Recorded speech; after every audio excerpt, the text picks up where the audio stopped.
Hello everyone, welcome to my class. आज हम पढ़ने वाले हैं properties of acids.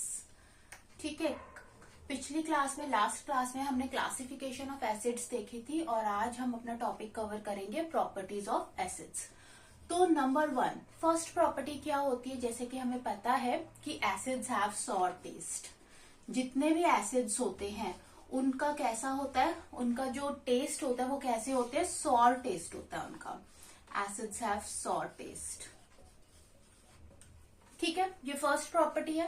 Second property हमें पता है कि जो एसिड्स होते हैं ये लिटमस पेपर को कैसे चेंज कर देते हैं? Blue litmus red. So second point है acid turns blue litmus red.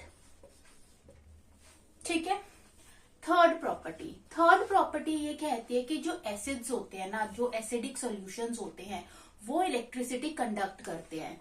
तो एसिडिक सॉल्यूशन कंडक्ट इलेक्ट्रिसिटी। अब ये इलेक्ट्रिसिटी कंडक्ट कैसे करते हैं? क्योंकि हमें पता है कि एसिड्स को जब हम वाटर के साथ डिसॉल्व करते हैं तो वो डिसोशिएट होते हैं आयंस में, वो आयंस बनाते हैं और इसीलिए जो एसिडिक सॉल्यूशंस होते हैं वो इलेक्ट्रिसिटी को क्या करते हैं? कंडक्ट करते हैं। क्योंकि ये जो आयंस होते हैं यही रिस्पॉन्सिबल होते हैं for the conduction of electricity. इसीलिए हम एसिडिक सॉल्यूशंस को इलेक्ट्रोलाइट भी कहते हैं। They are called electrolyte. ठीक है, तो क्यों इलेक्ट्रिसिटी कंडक्ट करते हैं? क्योंकि ये आयंस फॉर्म करते हैं। फोर्थ प्रॉपर्टी ये कहती है कि जब हम एसिड को किसी मेटल के साथ रिएक्ट करते हैं तो ये क्या बनाता है? एक सॉल्ट बनाता है और हाइड्रोजन गैस इवॉल्व करता है। तो acid when react with metal to form salt and evolve hydrogen gas। ठीक है, इसका एक एग्जाम्पल देख लेते हैं। यानी कि जब हम किसी एसिड को रिएक्ट करते हैं किसी मेटल के साथ, ठीक है, तो फॉर एग्जाम्पल हम अपना मेटल ले लेते हैं जिंक और एसिड ले लेते हैं सल्फ्यूरिक एसिड H2SO4। ठीक है, व्हेन रिएक्ट विद जिंक, तो यहाँ पर जिंक मेटल है, ठीक है, जिंक है और ये क्या है? सल्फ्यूरिक एसिड है।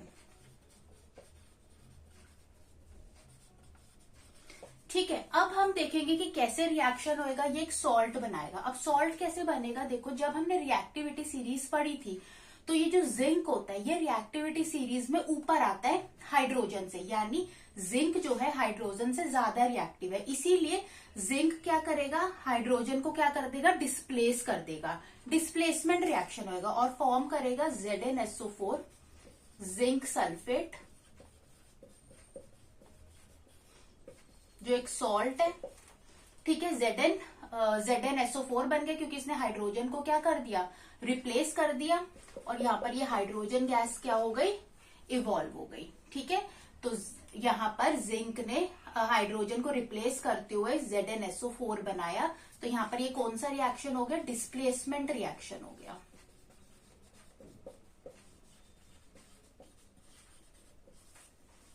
ठीक है, यहाँ पर अब एक नोट डालकर अब हम चीज लिख सकते हैं कि इसी रिएक्शन को देखते हुए हम ये कहते हैं कि हमें कोई भी ऐसा फूड बेवरेज जो एसिडिक हो नेचर में, so food which is acidic in nature,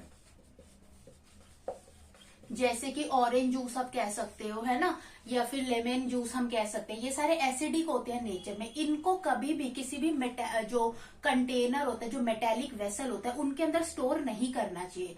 so the food which is acidic in nature should not be stored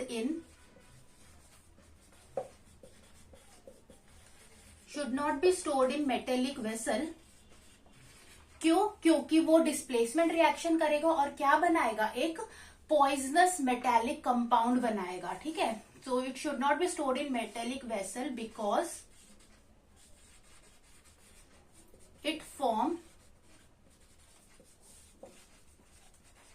poisonous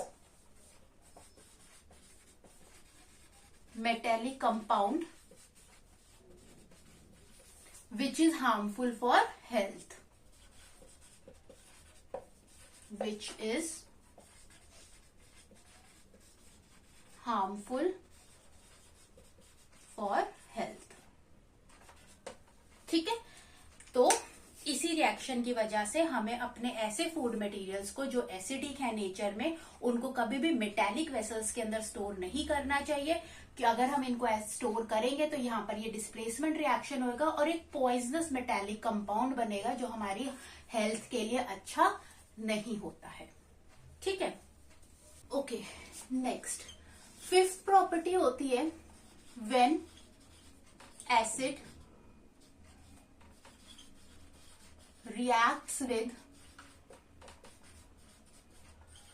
metal carbonates. जब हम एसिड्स को किसी मेटल कार्बोनेट के साथ रिएक्ट करते हैं, इट फॉर्म, ये क्या फॉर्म करता है? सॉल्ट, ठीक है, वाटर एंड कार्बन डाइऑक्साइड. ठीक है, इसकी फॉर्मेशन करता है. तो इसके साथ एग्जांपल देखते हैं. फॉर एग्जांपल, जैसे कि हम यहाँ पर एसिड ले लेते हैं. कौन सा एसिड लेंगे? HCl ले लेते हैं. ठीक है, और मेटल कार्बोनेट में हम लेते हैं Na2CO3. Na2CO3 metal carbonate, sodium carbonate है ये. ठीक है, सोडियम कार्बोनेट. हमने सोडियम कार्बोनेट का रिएक्शन देखना है. कौन से मेटल के साथ हम करेंगे इसको? इसका रिएक्शन हम कौन से एसिड के साथ करेंगे? HCl के साथ हम इसका रिएक्शन देखते हैं. ठीक है, तो ये क्या बनाएगा? यहाँ पर एक सॉल्ट की फॉर्मेशन कर देगा. NaCl सॉल्ट बनेगा. ठीक है, plus CO2 carbon dioxide gas निकलेगी, प्लस H2O. ठीक है, और इस रिएक्शन को बैलेंस करेंगे. 2NaCl हो जाएगा यहाँ पर और ये आ जाएगा 2HCl आ जाएगा. ठीक है, तो ये होता है रिएक्शन कि जब हमने एक किसी भी मेटल कार्बोनेट को, यानी कि सोडियम कार्बोनेट को, जब हमने रिएक्ट किया एसिड, हाइड्रोक्लोरिक एसिड के साथ, तो इसने क्या बनाया? सोडियम क्लोराइड, जो कि क्या है? सॉल्ट है. सॉल्ट बनाया, plus carbon dioxide gas evolve हुई और यहाँ पर क्या मिलेगा? हमें वाटर मिलेगा. ठीक है, अब यहाँ पर ये जो CO2 गैस इवॉल्व हो रही है, ठीक है, तो ये कैसे होगी? एक ब्रिस्क एफरवेंस के साथ ये गैस इवॉल्व होती है, एक बबल्स की फॉर्मेशन करती है. ठीक है, तो यहाँ पर लिख लो, यहाँ पर ये जो CO2 है, ठीक है, CO2 यहाँ पे इट फॉर्म ब्रिस्क, ठीक है,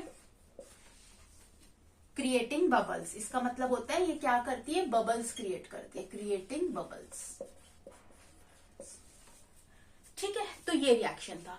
अब इसी रिएक्शन को, अब यानी हमारा एसिड हमारा यही रहेगा HCl.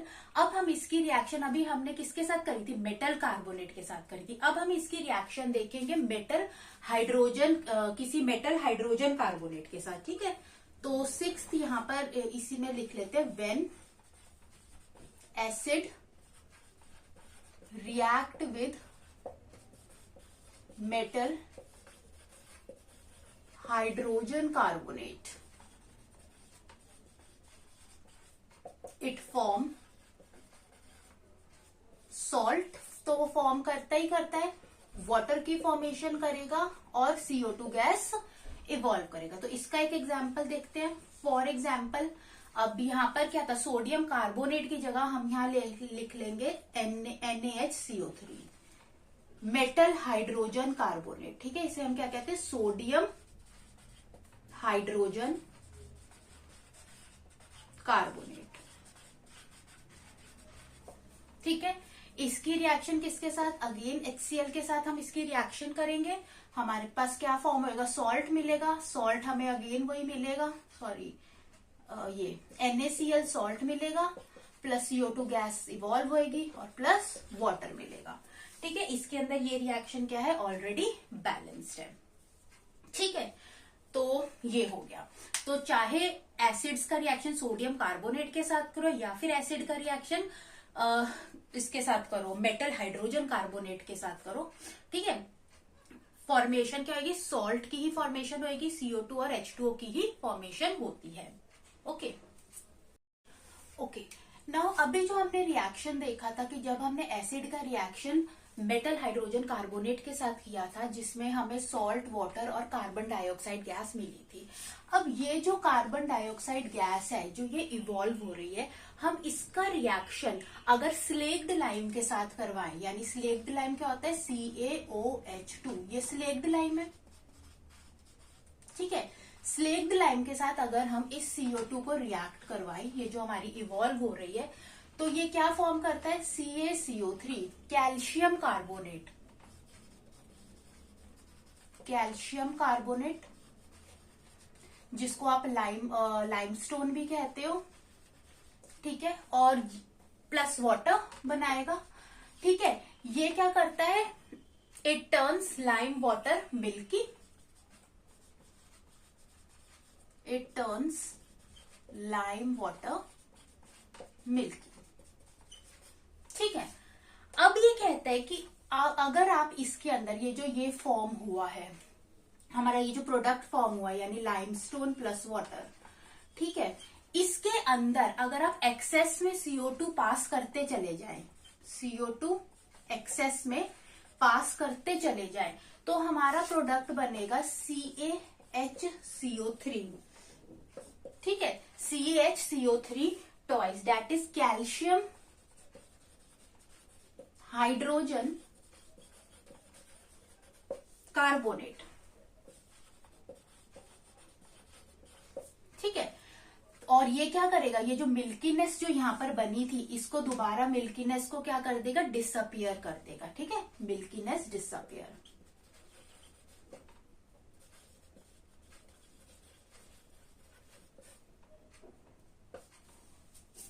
ठीक है। तो इसकी मिल्कीनेस यहां पर क्या हो जाएगी, डिसअपियर हो जाएगी। तो ये यहाँ पर हमने ये दो रिएक्शंस देखे कि जहां पर ये जो CO2 इवॉल्व हो रही है, सबसे पहले हमने इसको स्लेक्ड लाइम था, ठीक है, जिसको आप लाइम वाटर भी कहते हो, ठीक है, लाइम वाटर कहते हैं, या फिर इसको कैल्शियम हाइड्रोक्साइड कहते हैं, ठीक है। इसके साथ जब आपने रिएक्शन करवाया तो हमें लाइमस्टोन मिला प्लस वाटर, और इसने लाइम वाटर को क्या कर दिया, मिल्की कर दिया। जब इस पूरे प्रोडक्ट में आपने CO2 एक्सेस में आप पास करते चले गए तो आपको कैल्शियम हाइड्रोजन कार्बोनेट बना, और इसने दोबारा से इसकी मिल्कीनेस को क्या कर दिया, डिसअपियर कर दिया, ठीक है। तो यहां पर ये एक रिएक्शन था। तो अभी जो हमने रिएक्शन देखी थी जिसके अंदर हमने NaHCO3 जो कि क्या है, सोडियम हाइड्रोजन कार्बोनेट है, ठीक है, जिसको हम बेकिंग सोडा भी कहते हैं, ठीक है। जब हमने इसका रिएक्शन HCl के साथ किया था तो हमें क्या मिला था, NaCl मिला था, वाटर मिला था, और हमें CO2 मिला था, ठीक है। अब इस रिएक्शन से हमें ये पता चल रहा है कि ये जो HCl है, ये इस रिएक्शन से हमें ये पता चल रहा है कि जो बेकिंग सोडा है ये HCl के इफेक्ट को क्या कर रहा है, न्यूट्रलाइज कर रहा है, और यहाँ पर क्या बना रहा है, एक सॉल्ट बना रहा है, ठीक है। इसीलिए जब भी किसी को एसिडिटी होती है उस पर्सन को बेकिंग सोडा रिकमेंड किया जाता है, उसको बोला जाता है कि बेकिंग सोडा लो। क्यों, क्योंकि ये जो बेकिंग सोडा होता है ये एसिड के इफेक्ट को क्या कर देता है, नलिफाई कर देता है, और एक न्यूट्रल सॉल्ट बना देता है, ठीक है। तो यहां पर लिख लो नोट डाल के कि if someone suffers from acidity, ठीक है, just take baking soda because baking soda neutralize the effect of acid to form salt and help in digestion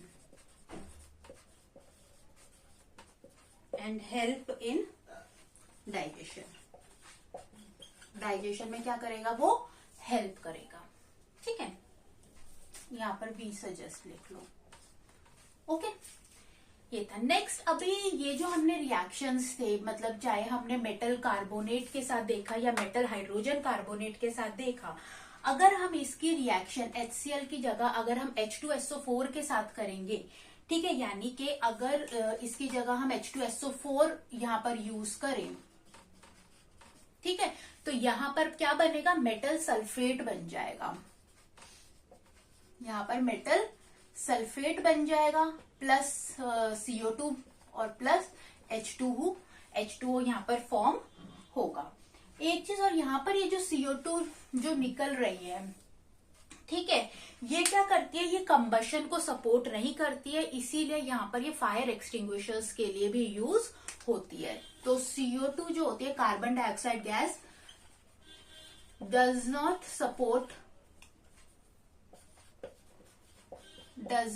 support combustion, hence used as fire extinguisher। ठीक है, तो यहाँ पर ये जो CO2 gas निकल रही है, ये कभी भी कंबशन को सपोर्ट नहीं करती, इसलिए एज अ फायर एक्सटिंग्विशर ये यूज होती है। राइट, नेक्स्ट प्रॉपर्टी आती है when acid reacts with base, ठीक है, it form salt and water. ठीक है, फॉर एग्जाम्पल हमने एक एसिड ले लिया, स्ट्रॉन्ग एसिड HCl, और इसको हमने किसी बेस के साथ रिएक्ट करवाया। बेस हम लेते हैं sodium hydroxide, that is NaOH। ठीक है, सोडियम हाइड्रोक्साइड बेस ले लिया, इसको कॉस्टिक सोडा भी कहते हैं। जब इन दोनों का हमने रिएक्शन करवाया तो हमें क्या मिला, Na इसके साथ बनाएगा NaCl, इसने एक सॉल्ट बना लिया, ठीक है, और H2O हमें वाटर मिला। ठीक है, इस रिएक्शन को हम कहते हैं न्यूट्रलाइजेशन रिएक्शन। न्यूट्रलाइजेशन रिएक्शन, ठीक है। इस रिएक्शन में हुआ क्या है, ये हमारा एसिड था और ये हमारा बेस था। ये हमें पहले भी पता है कि जब एसिड और बेस आपस में रिएक्ट करते हैं तो ये दोनों एक दूसरे के इफेक्ट को क्या कर देते हैं, नलीफाई कर लेते हैं और एक न्यूट्रल सब्सटेंस फॉर्म करते हैं, दैट इज सॉल्ट। ठीक है, और वाटर मिलता है। ठीक है, सो दे न्यूट्रलाइज, दे नलीफाई कह सकते हो, they nullify the effect of each other,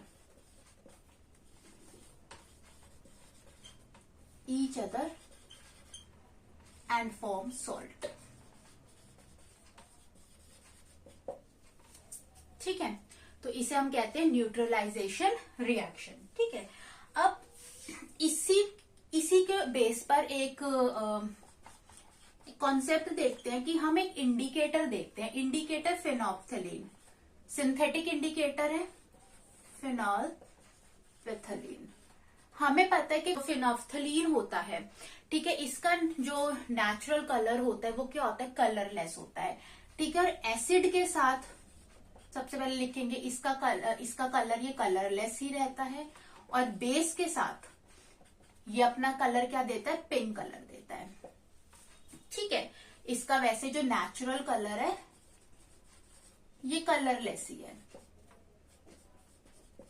okay, अब देखो कि सपोज हम एक टेस्ट ट्यूब लेते हैं। ठीक है, ये हमने एक टेस्ट ट्यूब ली, इस टेस्ट ट्यूब के अंदर हमने NaOH ले लिया। NaOH क्या है, बेस है। ठीक है, इसके अंदर हमने फ्यू ड्रॉप्स ऑफ फिनोल्फथलीन डाला। ठीक है, तो इसका कलर क्या देगा, अब हमें पता है फिनोल्फथलीन बेस के साथ क्या कलर देता है, पिंक कलर। इसने यहाँ पर पिंक कलर दे दिया। ठीक है, अब जो भी हमारा सॉल्यूशन है जो यहां से बना, ये पिंक कलर का सॉल्यूशन बना। अब इस पिंक कलर के सॉल्यूशन में ये जो पिंक सॉल्यूशन हमें यहां से मिला है, ठीक है, इसके अंदर हम अगर एसिड डाल दें, एसिड हम अपना HCl एसिड ले लेते हैं, ठीक है, तो अब इसका, इस सॉल्यूशन का जो कलर हो जाएगा वो क्या हो जाएगा, कलरलेस हो जाएगा। क्यों? क्योंकि इस एसिड ने, इसके अंदर बेस था, ये जो पिंक सॉल्यूशन किसकी वजह से था, बेस है ना, इस एसिड ने इस बेस के इफेक्ट को क्या कर दिया, नलीफाई कर दिया और दोबारा से क्या हो गया, कलरलेस सॉल्यूशन बना दिया। अब इस कलरलेस सॉल्यूशन में, ये जो कलरलेस सॉल्यूशन है, इसके अंदर अगर दोबारा से हम NaOH को ऐड करें तो दोबारा से क्या होगा, पिंक कलर की क्या हो जाएगी, फॉर्मेशन हो जाएगी। तो यहां पर क्या हो रहा है, एक दूसरे के इफेक्ट को क्या किया जा रहा है, न्यूट्रलाइज किया जा रहा है, ठीक है। तो ये क्या है, न्यूट्रलाइजेशन रिएक्शन है, ठीक है। तो एक बार फिर से देख लेते हैं कि हमारे पास NaOH था टेस्ट ट्यूब के अंदर, जो एक बेस है। इसमें हमने जब इंडिकेटर फिनोफ्थलीन डाला तो फिनोफ्थलीन बेस के साथ कैसा कलर देता है, इसने पिंक कलर दिया, ठीक है। अब ये बेसिक सॉल्यूशन, हमारा सॉल्यूशन कैसा है, बेसिक है नेचर में। जब इस बेसिक सॉल्यूशन के अंदर हमने एसिड्स के कुछ ड्रॉप डाले तो अब क्या हुआ, न्यूट्रलाइजेशन रिएक्शन हुआ, यानी इस एसिड ने इस बेस को क्या कर दिया, न्यूट्रलाइज कर दिया और कलरलेस सॉल्यूशन बनाया। यानी अब यहाँ पर न्यूट्रल सॉल्यूशन फॉर्म हो गया, यहाँ पर ये न्यूट्रल सॉल्यूशन है, ठीक है। अब जब इस कलरलेस सॉल्यूशन में आपने दोबारा बेस डाला तो हमारा दोबारा से सॉल्यूशन क्या हो गया, बेसिक हो गया, ठीक है। तो ये किसका एग्जाम्पल था, न्यूट्रलाइजेशन रिएक्शन पर ही बेस्ड था ये कंसेप्ट, ठीक है। देखनी है प्रॉपर्टी, वो है कि when acid reacts with metal oxide it form salt and water. अब देखो, जो भी मेटल ऑक्साइड्स होते हैं ना, वो बेस की तरह ही एक्ट करते हैं, ठीक है। तो हम यहाँ पर एग्जाम्पल में अपना एसिड ले लेते हैं HCl, ठीक है, और मेटल ऑक्साइड जो हमने लेना है, यहाँ पर हमने ले लिया है कॉपर ऑक्साइड, ठीक है, कॉपर ऑक्साइड जो कि ब्लैक कलर में होता है, ठीक है, ब्लैक कलर का होता है, और हमने HCl ले लिया, ठीक है। तो यहाँ पर ये बनाएगा सॉल्ट, सॉल्ट जो यहाँ बनेगा CuCl2, यहाँ ये 2HCl आ जाएगा, ठीक है। ब्लू ग्रीन कलर का सॉल्ट बनाता है ये, प्लस वाटर, ठीक है। तो इस रिएक्शन में भी क्या हो रहा है, ये जो CuO है, ये एसिड है, ये एक बेस की तरह ही काम कर रहा है, ठीक है, और क्या बना रहा है, यहाँ पर सॉल्ट बना रहा है और वाटर क्या हो रही है, फॉर्म हो रही है, ठीक है। अब ये हमने जो रिएक्शन देखा था, ये मेटल ऑक्साइड के साथ देखा था। हम करते हैं कि हम एसिड को, ये हमारा एसिड यही लेते हैं HCl, इसको अब यहाँ पर हमने मेटल ऑक्साइड लिया था, कॉपर ऑक्साइड। अब मेटल ऑक्साइड की जगह मैं ले रही हूँ मेटल हाइड्रोक्साइड। तो मेटल हाइड्रोक्साइड में मैं एग्जाम्पल ले रही हूँ MgOH2 का। इसका रिएक्शन अगर हम एसिड के साथ करेंगे तो ये सॉल्ट बनाएगा MgCl2, सॉल्ट प्लस वाटर, ये बनाएगा, ठीक है। तो ये भी एक न्यूट्रलाइजेशन रिएक्शन है। ये जो MgOH2 होता है ना, एक एंटा एसिड्स की तरह यूज किया जाता है, एंटा एसिड है, ठीक है। इसको मिल्क ऑफ मैग्नीसिया भी कहते हैं। जितने भी एंटा एसिड्स प्रेजेंट होते हैं उसके अंदर MgOH2 प्रेजेंट होता है। क्यों? क्योंकि ये जो एसिड के इफेक्ट को क्या करता है, न्यूट्रलाइज करता है, ठीक है, और क्या बना देता है, सॉल्ट बना देता है, ठीक है। इसलिए एसिडिटी की जो भी प्रॉब्लम्स होती है उसमें हम इसको क्या करते हैं, सजेस्ट करते हैं, एंटा एसिड्स काम करते हैं, ठीक है। क्यों? क्योंकि न्यूट्रलाइजेशन रिएक्शन होता है, ओके।